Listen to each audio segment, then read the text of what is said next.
Hey, Kels, why is there no sound on your video? Did you just record an entire 30-minute video and the sound isn't even on? Yes, yes, I did. But do you think that's going to stop me? No. So we're going to do it via voiceover. But I wanted you to see how cute I was because I was going to give it to y'all. Okay, listen. Today we're going to talk about decentering money. Decentering money, what the heck does that mean? Because there's this big thing going on about decentering men, and listen, that's a whole nother topic. But decentering money, why the heck have you not put that YouTube channel out yet? Why the heck have you not started that business? Why the heck have you not advertised and told people what you can do? Oh, I see. You're waiting on money to come in so that you can set it up just like you want it, right? So that you can make it just like the image that you have in your mind, right? Wrong. Let me tell you something. You are pigeonholing yourself. You have yourself hijacked literally in your head because you have this imagination of what something is supposed to look like. And most likely, you're trying to compare it to somebody who has a way bigger budget, been doing it a lot longer, come from different circumstances. So because yours doesn't look like theirs, you're not going to do it. Let me tell you something. This has been the hardest video to do. And not only did I already record 30 minutes and it didn't show up, I have been trying to edit this video and do voiceovers for the past 10 minutes. Okay. Something doesn't want me to put this video out, but we're going to put it out anyhow. That's letting me know how important decentering money is because I'm about to free so many people. Make sure that you follow along this whole video, like, share, and make sure that you comment and engage because this video is getting ready to change your life. What does decentering money look like? Well, first of all, centering money, if you in your dreams and your imaginations, when you're thinking about your business, when you're thinking about any kind of idea that you have in your head, just think about what you've been thinking about for like the end of 2024, when you said you were going to have these big New Year's resolutions. What did you say you were going to launch out? What did you say you were going to do? Take a second and think about that. Second. All right. Why haven't you started on it now? By now? Why didn't you start on it in 2024? What were you waiting on? So many, too many of you all, just like me, were thinking you were waiting on this big payday for something to happen. You were waiting on all this money to lump sum drop in your lap before you got it looking just like you wanted it to look. And for some of you all didn't think that your information or that your knowledge and that your teaching was valuable enough because you didn't look a certain way or you didn't have your background a certain way or you didn't have the cutest clothes on or your hair wasn't done or your nails weren't done. If you don't, come out that gas, okay? Listen, the things that you want, you need to be sitting down and figuring out the things that you want, whether it be a tangible thing, whether it be an offering, the thing or a goal, whatever it is that you want, you really just want the feeling that you think you're going to feel when you do it. So you should focus more on the feeling and start baby stepping your way to your goals. I am telling you that when you focus on the feeling, you can baby step these goals. You can step by step. You can work your way up. You can use the quote unquote little bit that you think you have, and you can multiply that. When you are really, really focused on the feeling and the self gratification on whatever goal that you're trying to do, you're going to have satisfaction with the small steps and not just in this big step that you think you have to make. So I am going to literally give you guys details because I want to be very personal with this and how decentering money has changed my life. The thing is that my spirit told me to decenter the money. I heard very clearly, you need to decenter money. And I was like, what the hell does that mean? That means simply this. If you are not moving, if you are not producing, if you are not creating, if you are not developing, designing, moving in ways that express, that create, that produce and bring about whatever goal and dream that you've been sitting in your room, you've been journaling about, you've been telling people about, or you've been having quiet into your mind, if you have not expressed that because you're waiting on this big payday, this big lump sum check to fall into your lap before you can do that. Be it even you don't think you can afford to like purchase the things or have the tangible things that you need to create it, or even you think, especially on being a content creator, you think that, well, who's going to listen to me because I don't look like this?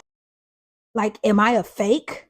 Is who is going to want to see me if I don't have, they're going to think that I don't know what I'm talking about because I don't look a certain way and it's not as polished and it's not as shiny, right? That's imposter syndrome. And I've heard some people say imposter syndrome is not real, but that's the way I define it.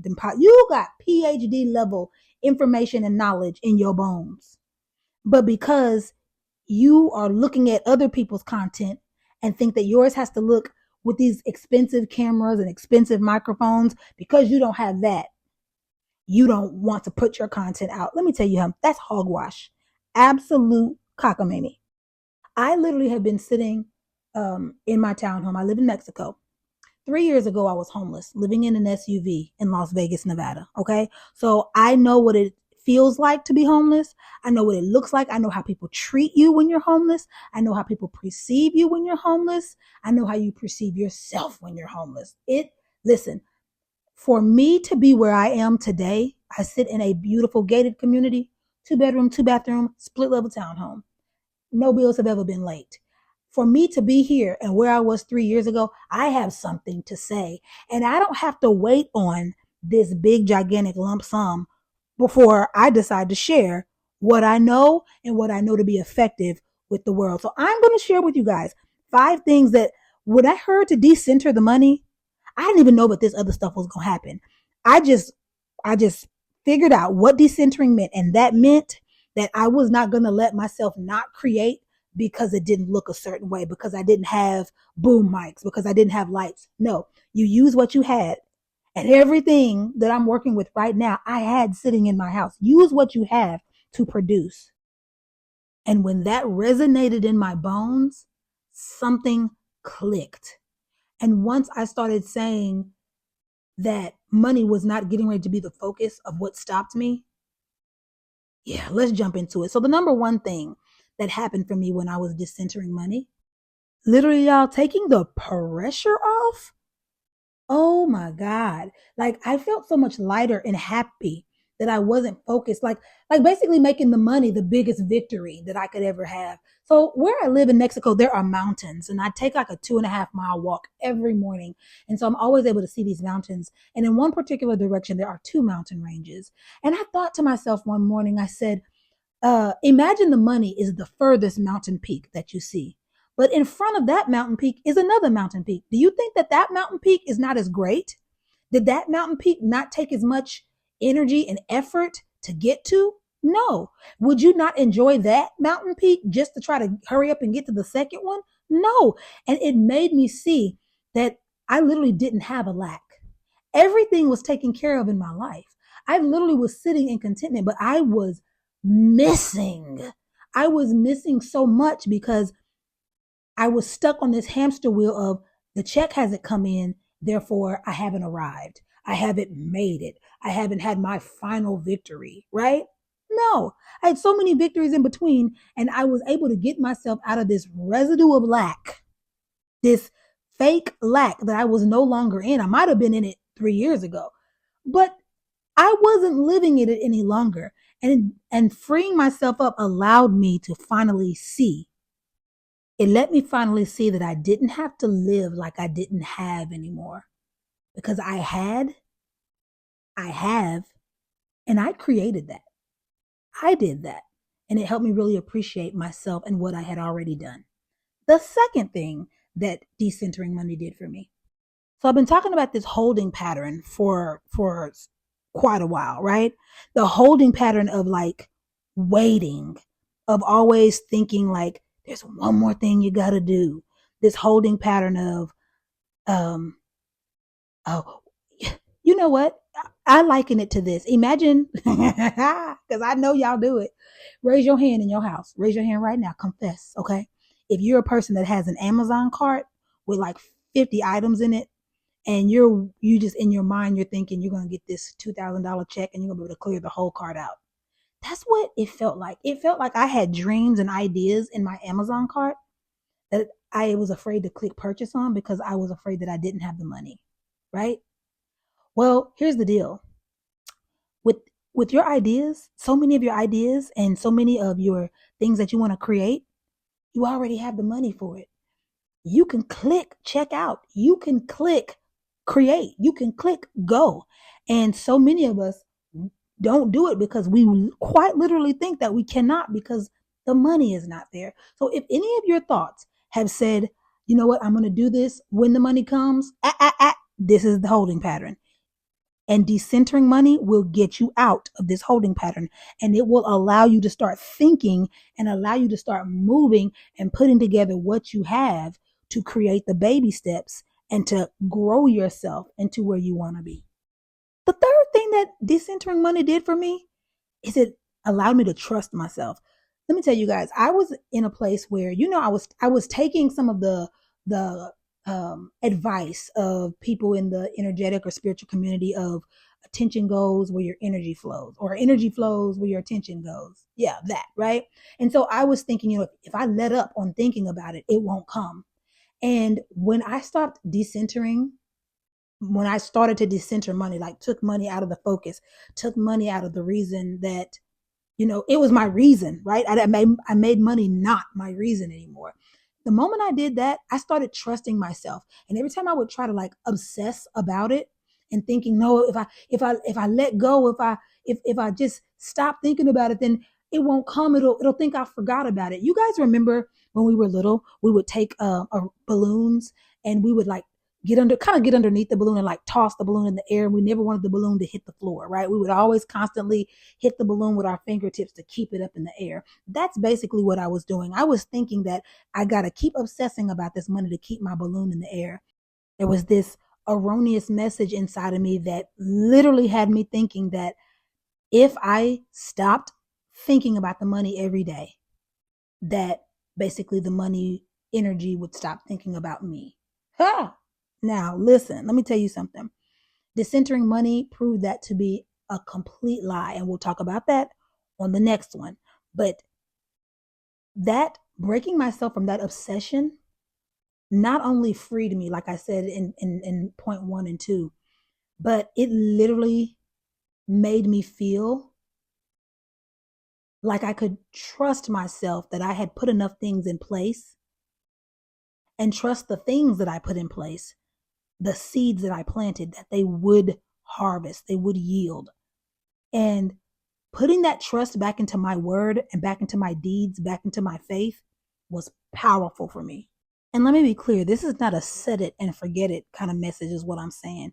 Even a seed that you plant in the ground needs to be tended, but you're not sitting there 24 hours of the day heckling the seed. No, you've planted, you know what you planted, you keep it tended, and you expect a harvest. And that is the exact stance that I took with money. I know what I've done, and I expect to see a harvest, and I'm not going to sit and obsess over it no more.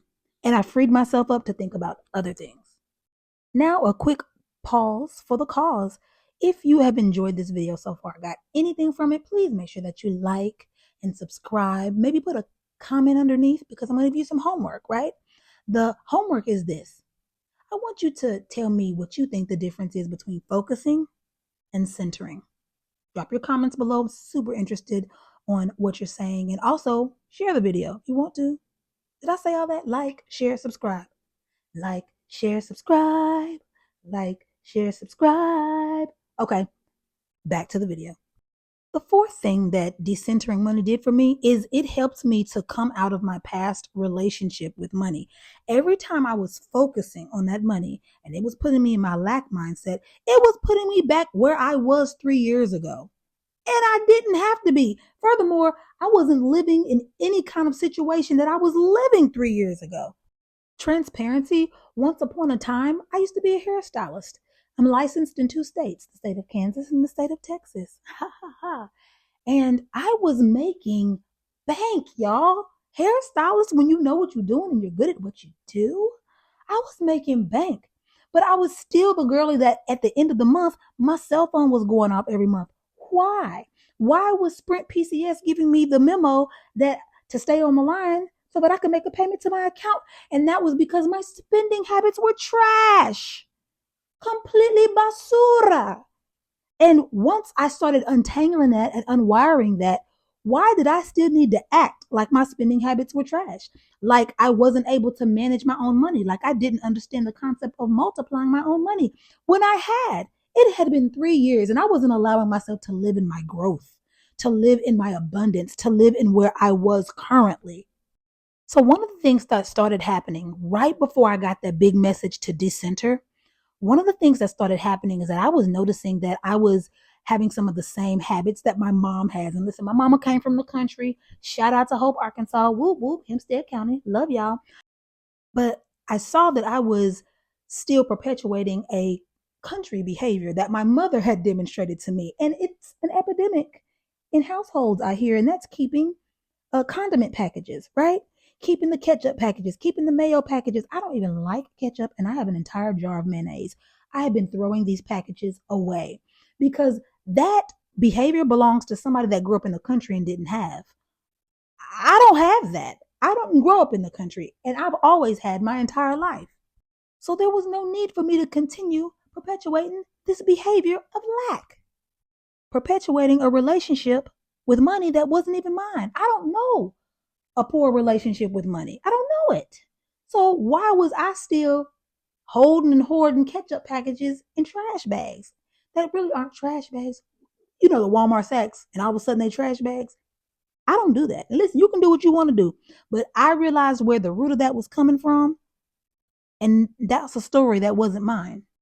I'm no longer staying in the SUV. I live in a beautiful home with white sheets and pillows ensconcing me around my bed, flat screen TVs that I never turn on because I don't watch TV. I haven't watched TV in about 15 years. They came with the apartment. But listen, I got a chance to realize and stay present in what I was currently sitting in, the dream I was currently sitting in. Like Kelly, your dream, your goal was simply to be able to have all of your bills auto drafted from your bank account without worrying about things getting overdrawn. And guess what? For the past 3 years, you've been able to do just that. Come out of that old relationship that you used to have with money because your new relationship is producing and yielding new fruit. And with this decentering, I was able to have more moments of content, and not the content the way that they taught me in church. They taught me in church that, or they showed, demonstrated that kind of content of people that were poor and always poor, come from generations of poor, and just being grateful with what you have, the peanuts, the breadcrumbs. Absolutely not. Like I didn't want any part of that content. But the type of content that I'm able to sit in now is that all bills are paid, and you know how your bills are going to be paid next month and the next month and the next month. And I have comfort in knowing that because of the work that I did to set that up, and trusting the work that I did so that I can just sit back and lay in my beautiful bed with my white sheets and my pillows, just big fluffy pillows all around me. And literally I'm moved to tears so much because, like I said, you know, an SUV, it was fun. I had a good time sometimes, but it wasn't as cushy. And your girl is definitely out of her gypsy hobo energy, and I'm in my luxury life, right? Leisurely lux. I am into living fabulous. I'm into eating well, exercising, working out every day. I'm into just the finer things. And I am so grateful that I have taken the pressure off and decentered this money to the point where I can literally look at everything that I have produced and just be moved to tears. Please make sure you go watch that video about being content, because you guys, I'm telling you, if you don't have to wait for portals to be open energetically, you can create your own. And content is definitely an untapped portal because people are always in want and gimme, gimme, gimme mode. So start finding those roads that are less traveled, and content is definitely a good road to open up a portal into to receive abundance. And the fifth, and I won't say final because I am open for more and more eye opening revelations to come through, right? But the fifth thing that decentering money did for me is it literally gave me clarity on strategies. I heard very clear how to do what I wanted to do. I couldn't hear that before. What was so loud was money, money, money, gimme, gimme, gimme. It's supposed to be here by now, getting frustrated because it wasn't here by now. I deserve it. I'm worth it. Oh, we know you deserve it. We know you're worth it. And it is coming. But today, does that mean you're going to stop? Today, does that mean you're not going to move? And that's what I was doing. And I said no more. Decentering that money literally, it opened up my ear to hear strategies and asset building with things that I had it. And you know what? Quite often, a couple of times I have chuckled at myself and be like, what the hell were you waiting on? And this was sitting here just like this already. Why? What took you so long to move? What took me so long was that I was focused on this big payday before I moved. I literally was flat foot like, this can't happen. I can't be this person. I can't be this version of myself without this. And that was a lie. I want you all to take the challenge to decenter the money, to think about your thoughts when you're daydreaming about your dreams, when you're having those moments where you're going into meditation and thinking about what you want. If what you want and you're not accomplishing it and you're not moving in it because you're waiting on the money to fund it, then you are a candidate to decenter money. You need to take that money off the table and ask yourself, how am I supposed to get this done? If not another penny comes in, how do I get this done? Don't you know that energy is unlimited? And in that creative darkness of feminine energy is literally infinity, infinite ideas, moves you can make, plans. Tap into that energy and then ask your masculine energy to structure it and organize it for you. And if you don't know how to do it, get you a mentor. You can do so by emailing KellyMaresha@gmail.com. KellyMaresha@gmail.com. But listen, if not me, find you somebody who knows how to tell you to put step 1, step 2, step 3 together. Open up your ears, get around some more people and discuss some things that you want to do. Get you some books. Let me tell you something. Think and Grow Rich is a great book. If you need some starting, some 1, 2, 3, he's telling you how to process is what Bob Proctor was talking about, what Napoleon was talking about. Process. So your creativity still has a process. Yes, you go into the darkness of feminine energy to get the idea, but you need the masculine light to order it. And that's in you, both of them. And that doesn't take money to do. But what it does take is for an ear to hear. And if you are centering money and complaining, and that is louder than the strategy, you'll never hear it. So turn the dial down on money. Turn the dial down on what you can't do because you don't have the resources. Turn the dial up on what I can do with what I have. Okay, here I'm back with my cute self and the video that I originally did without the sound, but I ain't mad. Because you see, I just went ahead anyway, right? I went on anyhow. Wasn't nothing going to stop me from getting this message out to you all. I love myself and I love you all. See ya.